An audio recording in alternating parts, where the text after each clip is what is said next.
ബീഹാറിൽ anti incumbency ഇല്ല എന്ന് സന്തോഷ് കുമാർ നേരത്തെ ചൂണ്ടിക്കാട്ടി. അങ്ങനെ ഒരു ശക്തമായ ഭരണവിരുദ്ധ വികാരം ഉണ്ടായിരുന്നില്ല.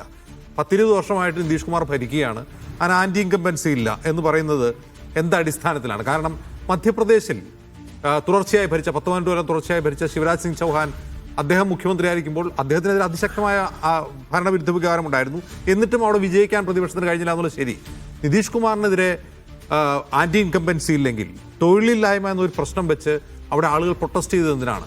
BJP സ്ഥാനാർത്ഥിയെ ചെരുപ്പുമാല അണിയിക്കുന്നത് എന്തിനാണ്? അവരുടെ മുമ്പിൽ രോഷാകുലരാവുന്നത് എന്തിനാണ്? BJP സ്ഥാനാർത്ഥികളെ തല്ലി ഓടിക്കുന്നത് എന്തിനാണ്?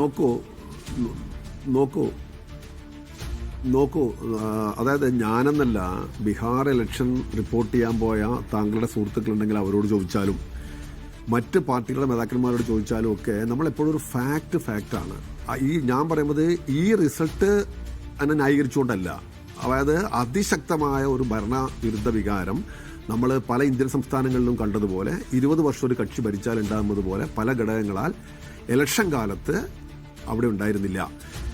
ഇപ്പോൾ വോട്ട് ചോരി യാത്ര, ആ യാത്ര നടത്തിയ ഘട്ടത്തിൽ വലിയ ജനമുന്നേറ്റം ഉണ്ടായിരുന്നു. പക്ഷെ എനിക്ക് തോന്നുന്നു ഈ സ്ത്രീകൾക്ക് ഈ പണം കൂടി കിട്ടിയതോടുകൂടി ഈ ഭരണവിരുദ്ധ വികാരം എന്ന് പറയുന്നത് പിന്നെയും കുറയുന്ന ഒരു സാഹചര്യം ഉണ്ടായി. ഞാൻ കണ്ട ഒരു ഫാക്ട് പറയുന്നതാണ് ഈ ഘട്ടത്തിൽ.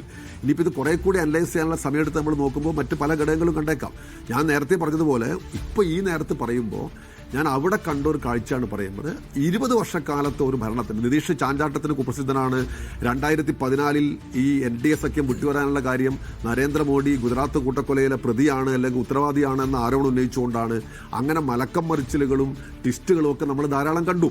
ഇതൊക്കെയാണെങ്കിലും അവസാന ഘട്ടത്തിലേക്ക് എത്തുന്ന സമയത്ത് നമ്മൾ നോക്കുമ്പോൾ ശക്തമായ ഒരു ഭരണവിരുദ്ധ വികാരം 20 വർഷം. സന്തോഷ് കുമാർ ഇടയ്ക്കൊന്ന് ചോദിച്ചോട്ടെ. അപ്പൊ താങ്കൾ പറയുന്ന ഇപ്പോൾ സ്ത്രീകൾക്ക് കൊടുത്ത 10,000 രൂപ ഒരു അഡീഷണൽ ബെനിഫിറ്റ് ആയിട്ട് മാറിയിട്ടുണ്ട് JDU BJP സഖ്യത്തിന്. അത് മാറ്റി നിർത്തിയാലും വലിയ ഭരണവിരുദ്ധ വികാരം അവിടെ ഇല്ല എന്ന് താങ്കൾ പറയുന്നു. പക്ഷേ നമ്മുടെ റിപ്പോർട്ടറൊക്കെ കണ്ടത് വേറെ കാര്യങ്ങളാണ് കേട്ടോ. മനുഷ്യൻ അനുഭവിക്കുന്ന ഒരുപാട് ജീവിത പ്രശ്നങ്ങൾ നമ്മൾ കണ്ടു, തൊഴിൽ സമരങ്ങൾ കണ്ടു, അടിസ്ഥാന സൗകര്യ പ്രശ്നങ്ങൾ കണ്ടു, ക്രൈം റേറ്റ് കൂടിയ പ്രശ്നങ്ങൾ കണ്ടു. അവിടെ മനുഷ്യന് ബുദ്ധിമുട്ട് കാണുന്നതാണ് എല്ലാ ഡേറ്റയും പറയുന്നത്. പക്ഷേ താങ്കൾ പറയുന്നു അങ്ങനെ ഒരു വലിയ ഭരണവിരുദ്ധ വികാരം ഇല്ല, അതിന്റെ കൂടെ 10,000 രൂപ കൊടുത്ത് ഗുണം ചെയ്തു വന്നത് കൂടിയാണ്. അപ്പൊ ഈ പറഞ്ഞ ക്രൈം റേറ്റ് ഇഷ്യൂ ഉണ്ട്, ഇൻഫ്രാ പ്രശ്നമുണ്ട്, ദാരിദ്ര്യ പ്രശ്നമുണ്ട്, തൊഴിൽ പ്രശ്നമുണ്ട്, അഗ്നിവീറുമായി ബന്ധപ്പെട്ട് വലിയ സമരം നടന്ന സംസ്ഥാനമാണ്. എന്നിട്ട് കൂടി എന്തുകൊണ്ട് ഭരണവിരുദ്ധ വികാരം അവിടെ പ്രവർത്തിച്ചില്ല എന്നതിൽ താങ്കളുടെ അസസ്മെന്റ് എന്താണ്? ഞാൻ താങ്കളോട്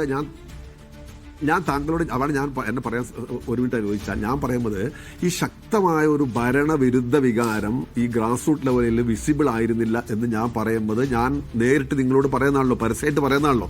അവ എന്നെ സംബന്ധിച്ചിടത്തോളം എനിക്ക് ബോധ്യമുള്ളൊരു കാര്യമാണ്. അതിനർത്ഥം താങ്കൾ ഈ ചൂണ്ടിക്കാണിച്ച പ്രശ്നങ്ങളൊന്നും ബീഹാറിൽ ഇല്ലാമുള്ളതല്ല.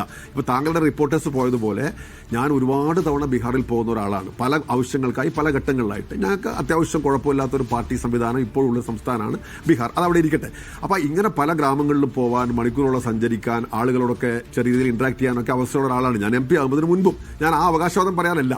ഇപ്പൊ ബീഹാറിന്റെ പ്രശ്നങ്ങളെ കുറിച്ചാണ് നമ്മുടെ ഡിബേറ്റ് എങ്കിൽ നമുക്ക് 100 കണക്കിന് കാര്യങ്ങൾ ചൂണ്ടിക്കാണിക്കാനുണ്ട്. അവിശ്വസനീയമായ പ്രശ്നങ്ങളാണ് ഇപ്പോഴുള്ളത്.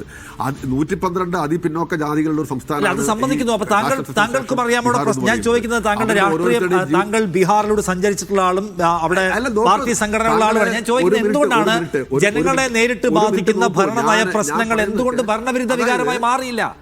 അതിന് താങ്കളുടെ അസസ്മെന്റ് എന്താണെന്ന് ഞാൻ ചോദിക്കുന്നത്. ഇത്രയും പ്രശ്നം അവിടെ ഉണ്ടെന്ന് താങ്കൾക്കറിയാം, അത് എന്തുകൊണ്ട് ഭരണവിരുദ്ധ വികാരമായി മാറിയില്ല എന്ന് അവിടുത്തെ ഒരു പ്രതിപക്ഷ കക്ഷിയുടെ നേതാവ് നിലയ്ക്ക് താങ്കൾ വിലയിരുത്തുന്നത് എങ്ങനെയാണ്?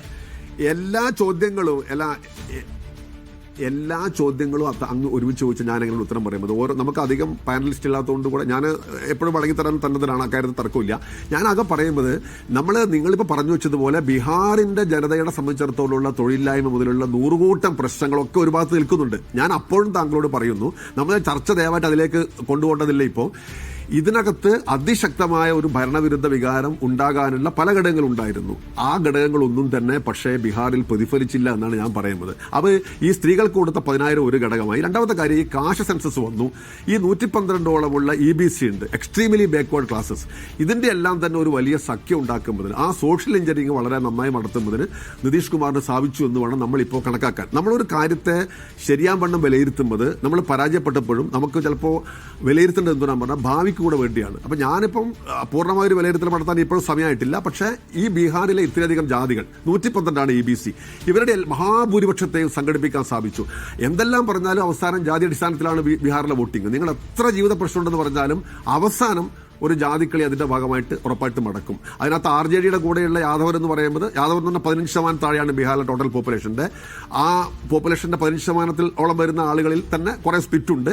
അത് മാത്രമേ ജാതിയുമുള്ള ഒരു ഫോഴ്സ് ഉള്ളൂ. അങ്ങനെയാണോ രാഷ്ട്രീയം പോകേണ്ടത് എന്ന് ചോദിച്ചാൽ അങ്ങനെയല്ല രാഷ്ട്രീയം പോകേണ്ടത്. എന്തെല്ലാം വികസനം പറഞ്ഞാൽ ഇപ്പോൾ MY എന്ന് പറയുന്നത് മുസ്ലിം യാദവ് എന്ന് പറയുന്നതിന് പകരം മഹിള യുവ എന്നൊക്കെ ആയി വ്യാഖ്യാനിച്ചാൽ പോലും ജാതി ഒരു നിർണായക ഘടകമാണ്. അതിന്റെ ഒരു വലിയ കോമ്പിനേഷൻ ഉണ്ടാക്കാൻ BJPയുടെ ഒരു പിന്നോക്ക ജാതിയുടെ ഒരു പിന്തുണയും അതുപോലെ നിതീഷിന്റെ ഒരു അതിപീച്ചല എന്ന് പറയുന്ന EBCയുടെ പിന്തുണയൊക്കെ കൂടെ വന്ന ഒരു ഫാക്ടർ നന്നായിട്ട് അവിടെ വർക്ക് ചെയ്തിട്ടുണ്ട്. ഇതൊക്കെ ഭരണവിരുദ്ധ വികാരത്തെ മറികടക്കാൻ സാധിച്ചു. അതോടൊപ്പം തന്നെ അവസാനത്തെ ഈ ഓപ്പറേഷൻ നല്ലതുപോലെ സ്വാധീനിച്ചു എന്നതാണ് ഇപ്പോൾ പറയാൻ പറ്റുന്നൊരു കാര്യം. അതേ